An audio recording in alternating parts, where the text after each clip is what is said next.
Alright guys, you just got your new iPad mini 7th generation and you're just done setting it up, installing all your favorite apps, but now you're left wondering what's next? Well, that's where I come in, as I'm going to go ahead and show you the best security settings to adjust on your iPad, as well as some new tips and tricks, information on Apple's intelligence, and the best settings for it, with timestamps below for your pleasure. Let's start off by going into our settings real quick on our device, because the first thing I like to personally do is go into the battery tab and go and make sure my battery health level is normal, and I want to make sure my new device is indeed at 100% and the battery count is 0 or 1. I charged this last night, so that's why I have 1, but this is a great way to make sure, one, you're getting a new device after you just unboxed it, and the additional information about the battery manufacturer date, as well as first time use. But right here where it says battery limit 80%, I like enabling this to make sure I maintain the longest longevity under this battery cell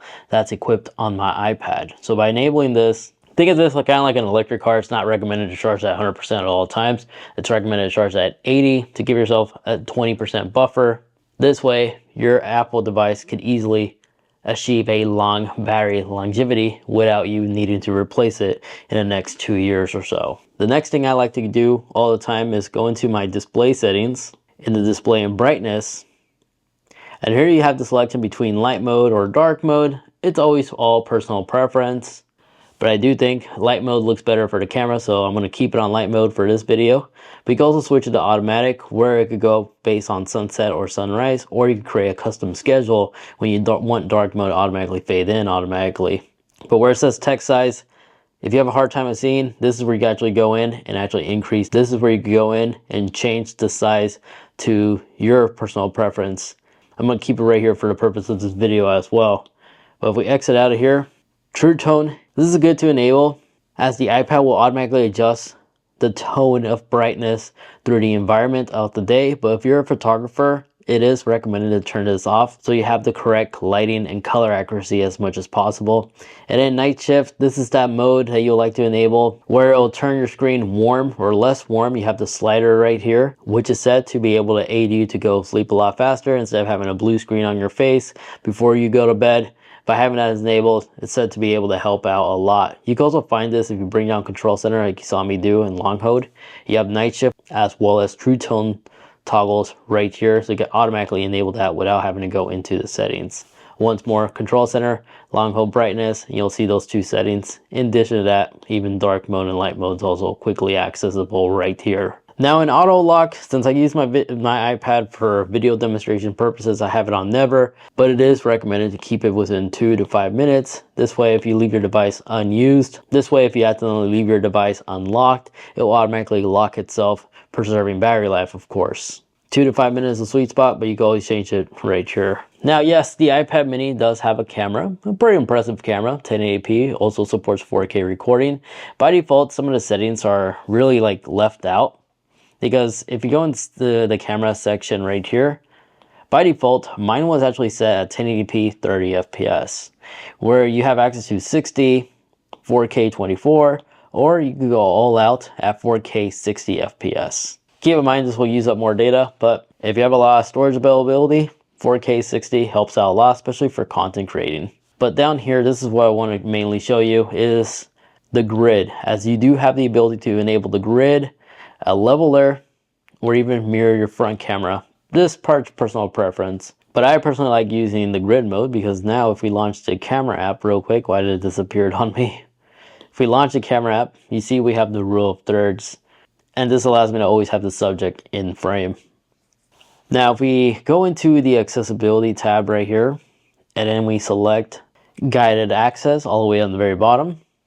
By enabling guided access, and you go into the settings and enable Touch ID, and by enabling guided access, if we launch a third-party app like Safari, and we triple tap the power button, we'll have this new window which will allow us to start a guided access. By enabling this, you enter a password code, and now if you may have noticed, you're locked in this website or app in general. This works with first-party and third-party apps, and this allows anybody that you're sharing your iPad to not to have access to all your other personal devices or other apps they could like peruse or nose their way in private information. So if you have little ones or something like that and you just want them to be focused on that app, you could literally lock them in by doing this. And to reverse the process, just triple tap the power button, enter that passcode that you created, and then just select N. You'll see down here you also have additional options here as well you could change to, as if you want to add like a time limit you can.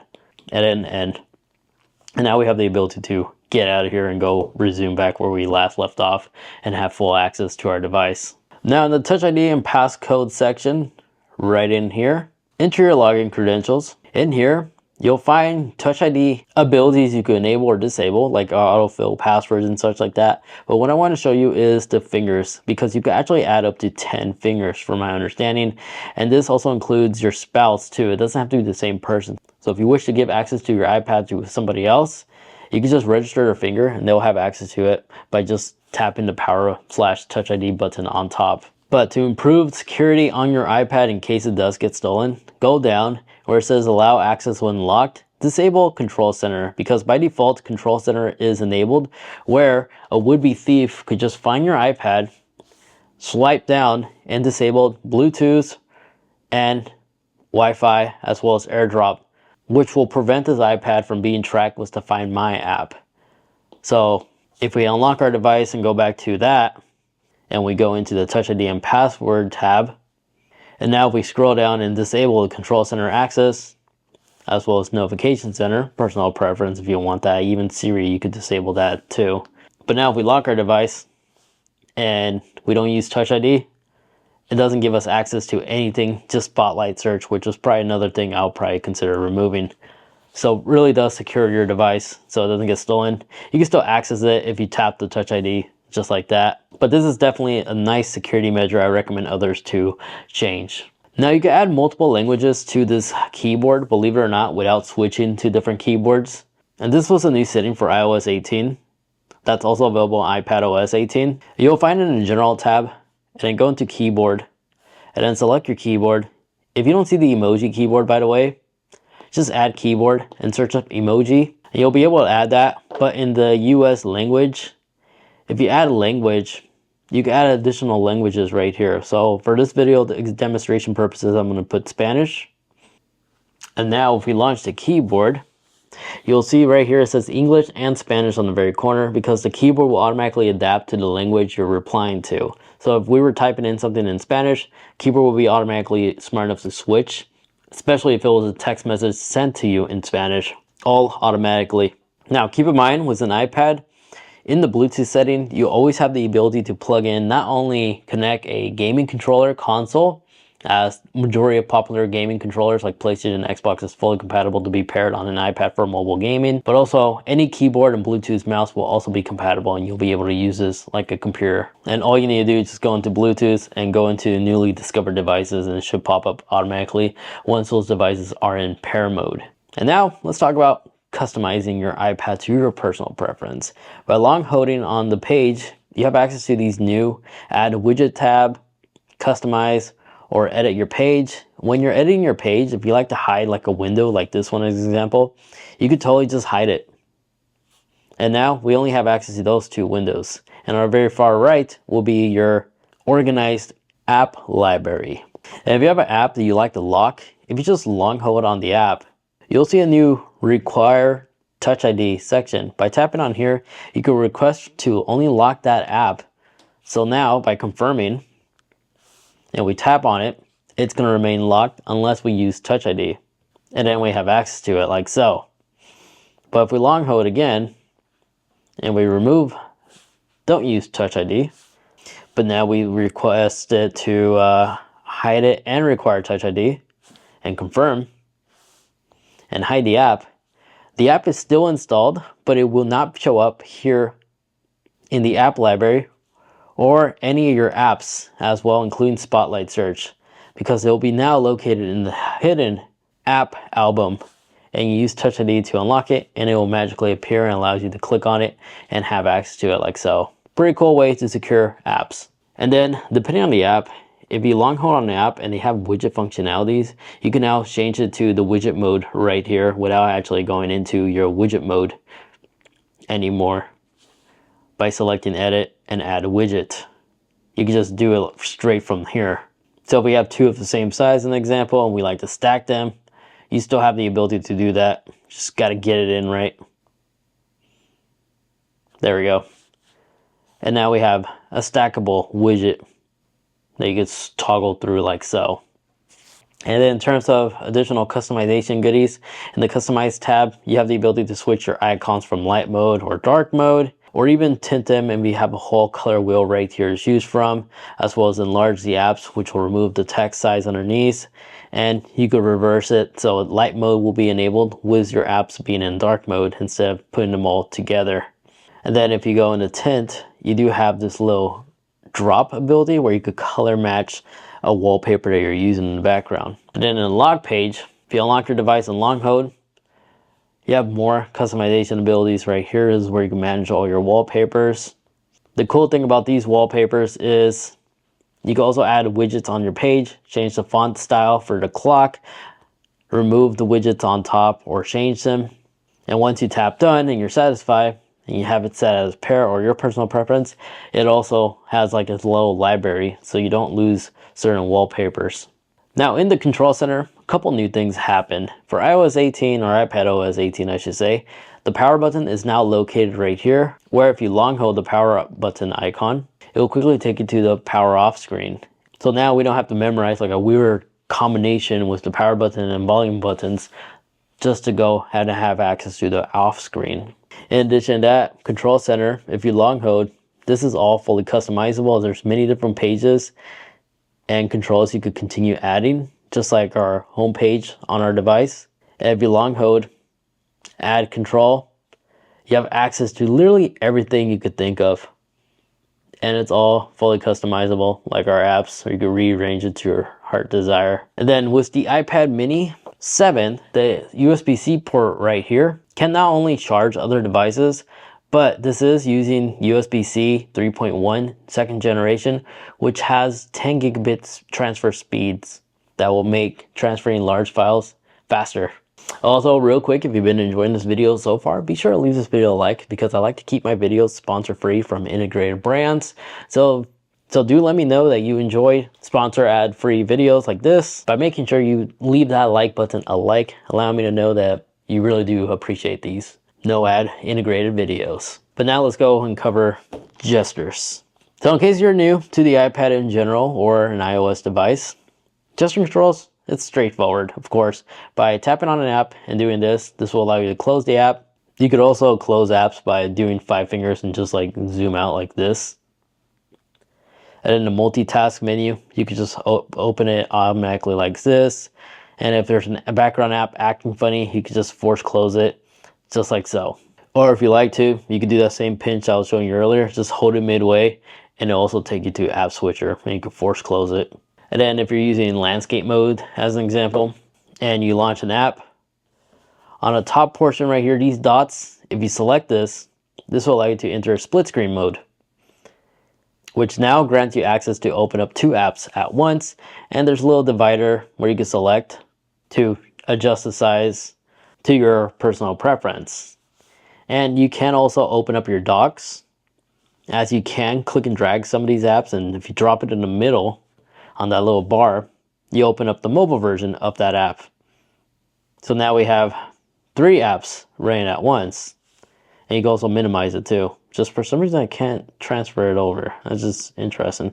You can stack up more mobile apps as well to one another by simply dragging and dropping it directly in it, as the little bar will show up down here, allowing you to multitask even more. And as you saw me do, you can also close it by tapping these little dots right here if you just want to get over it, close them entirely, or just slide that slider all the way to the right or left. It'll clear them that way as well. And if you need to take a screenshot, you don't need an Apple Pencil to do this. Yes, you could do the volume down and power button at the same time. That'll also take a screenshot. But if you do the left corner and up like so, this also takes a screenshot regardless if you're using the Apple Pencil or not, as the Apple Pencil will also have the add ability. Just like that. And you can copy and delete, or delete the screenshot from here. Copy and delete allows you to paste it to like a group chat if you need to. and then that screenshot doesn't get saved to your camera roll. And then if we lock the screen as an example, and you don't have to necessarily be using the first party Apple Pencil like the Apple Pencil Pro we have here, but if you're using a third-party stylus, by simply tapping on lock screen, this will quickly take you to your Notes app and you can begin taking notes immediately. And then if we unlock our device and get out of there, and if we do a swipe from the right to top, this also activates Quick Notes as well. So that was basically your notepad we just summoned, and you can create new pages from here as well. Now for some tips and tricks. The camera app, really cool, really amazing. If you switch to video, you can switch between different resolutions from here. And in the photo app, by launching the photo app, if you're not a massive fan of this layout for iPadOS 18, if you scroll all the way to the very bottom, you can customize and change the order to your own personal preference. For instance, I don't like memories, I don't want to see that, or recent days. You can uncheck mark them right here and organize them like how it used to be, which was the album on top and everything else was basically turned off. Then the iPad mini does support Sidecar, which if you have an Apple device or Apple computer, of any kind, so long as it's on the later version of macOS, you can just enter display mirroring and you'll be able to wirelessly connect to your iPad mini. And you'll still be able to use the keyboard and the mouse to control everything. And you can adjust the side if it's not working properly from the right side of your display or the left side display. You can literally use your iPad mini as a wireless mobile monitor to give you a little bit more real estate space when you're working. And it doesn't work on just solely on Sidecar, as this could also work wirelessly, which will allow your Mac to control your iPad, or your iPad controlling your Mac if you're using the wireless keyboard and Bluetooth paired to it, where you could operate your iPad by just using your existing wireless keyboard and mouse. Another great way to multitask. And it just does it all automatically. You just need to move the mouse really quickly until eventually your Apple device gets the memo that you like to connect those to, and it will automatically communicate. And then the calculator app also received a massive improvement as well. If we launch the calculator app and you select the little calculator icon right here, you have scientific, math notes, or conversions, because you can convert currency or additional data or information you like to do, like fuel type and such like that, all right here, as this was the part of the new Apple update. In addition to that, if you do math notes, this is where things get amazing. If we create a new math note and we enter like a simple equation, just something simple for right now, this is just silly, it automatically answers it for you by just using your handwriting, as it's using machine learning to figure out the equation, just like so. And it keeps track of it all automatically, so you can delete it or have it saved for a future mathematical note event that you're doing. And it could handle very complex stuff too, like algebra. Then the Apple Note app also has this capability where you could just write something down with your handwriting and it'll automatically straighten itself to the point where if you're done with your Apple Pencil, you can just select it, copy it, duplicate it, or even straighten it automatically.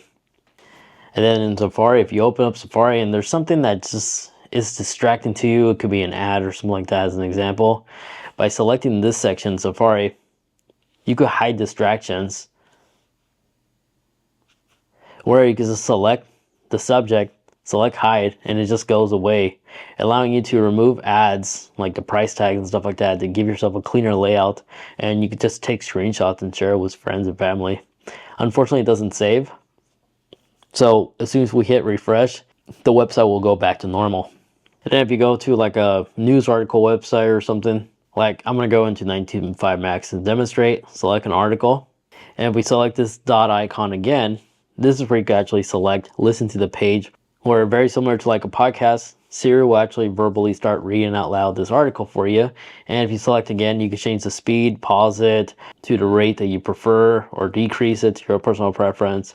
It's pretty cool. And then if you're using the Apple Pencil Pro, well, this isn't it, it's right here. If you're using the Apple Pencil Pro, if we launch the Note app, start a new page, start using the Apple Pencil, the barrel roll works with the iPad mini, where you can just rotate the Apple Pencil to create these little swivels. So if you're a sketcher, an artist of some sort, a graphic designer, I could definitely imagine you could benefit off of that. as you no longer need to have the iPad Pro to take advantage of this. In addition to that, the squeeze function also works as well to have access to all your different little tools, shortcuts right here. Now, as for Apple Intelligence, at the time of making this video, it's only available for developers on the developer beta, which my iPad is equipped with. But as soon as this becomes available to all, if you launch the settings app on here, so settings, and you go into Apple Intelligence and Siri, right now we have the default Siri right here, right? If you like to have access to the new and improved Siri, go ahead and turn on Apple Intelligence, continue the screen, and it'll basically walk you through everything. And now we have the new Apple Intelligence installed on our device, just like that.